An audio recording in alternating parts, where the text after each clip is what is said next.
up my heart to learning, open up my heart to love. Help me to know myself and how I should learn. I open up to learning, I open up to joy. Help me to learn a language.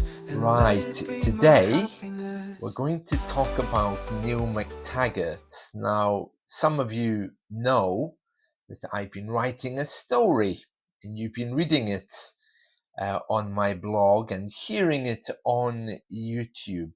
It's called Neil McTaggart's Crossing. And today I want to give you some background information about who Neil McTaggart was. I have a school photo from 1913 and also more about where he grew up in southwest Scotland.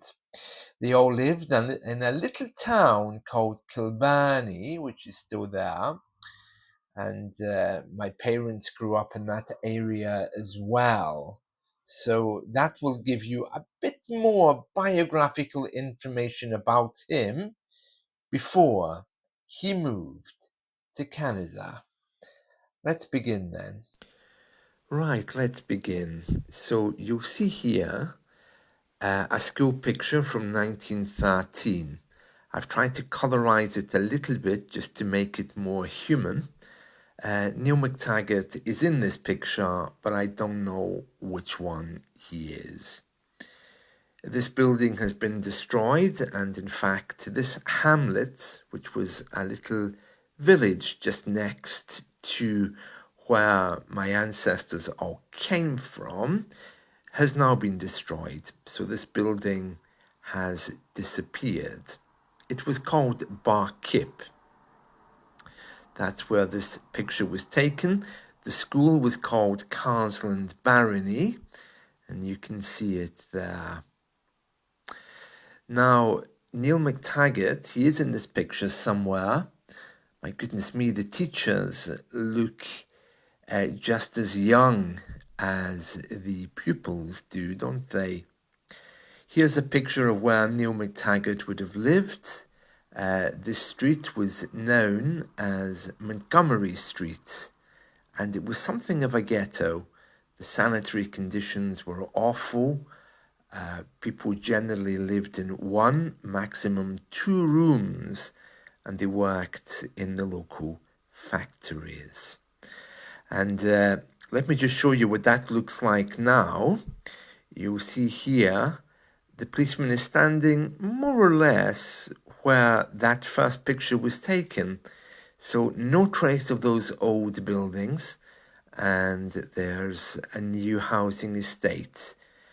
This picture was taken at the time of a criminal act. Somebody was shooting from a window. That's why the policeman's there. Right, let's move on, and now we can see the remains of the mill where Neil and his family worked. Here is just rubble. That's the way I remember it in the 1980s. But up until the 1960s and 70s, it was a very busy place, and this is what it looked like.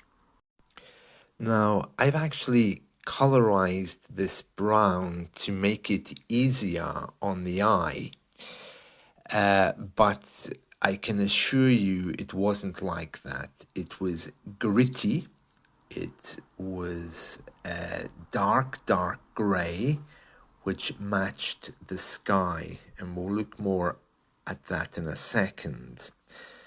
But I want to tell you that this little row in the front, the things which look like they have red roofs, although in reality it was completely black and brown, that row of what looks like little maybe offices or perhaps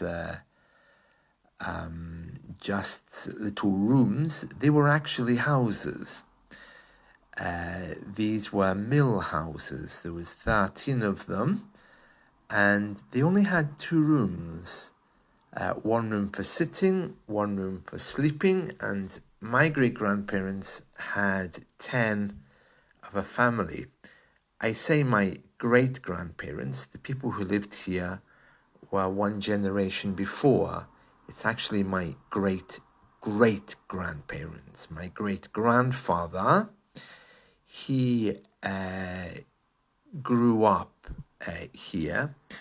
There was no sanitation.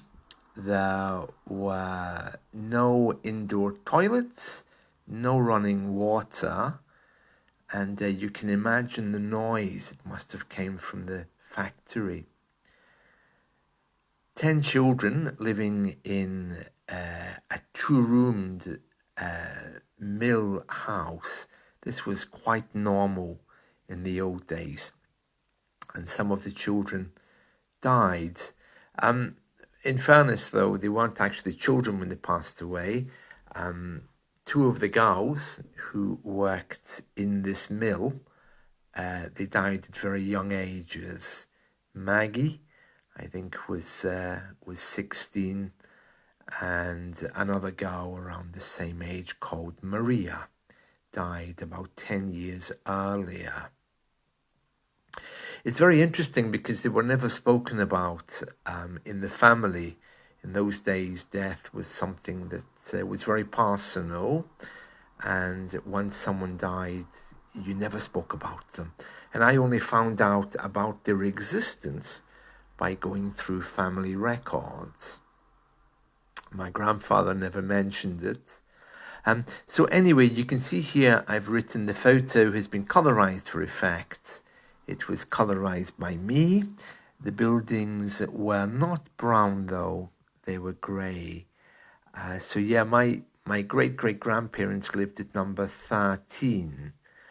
And Neil, my great-grandfather, one of his brothers would have been Neil's father, the Neil who immigrated.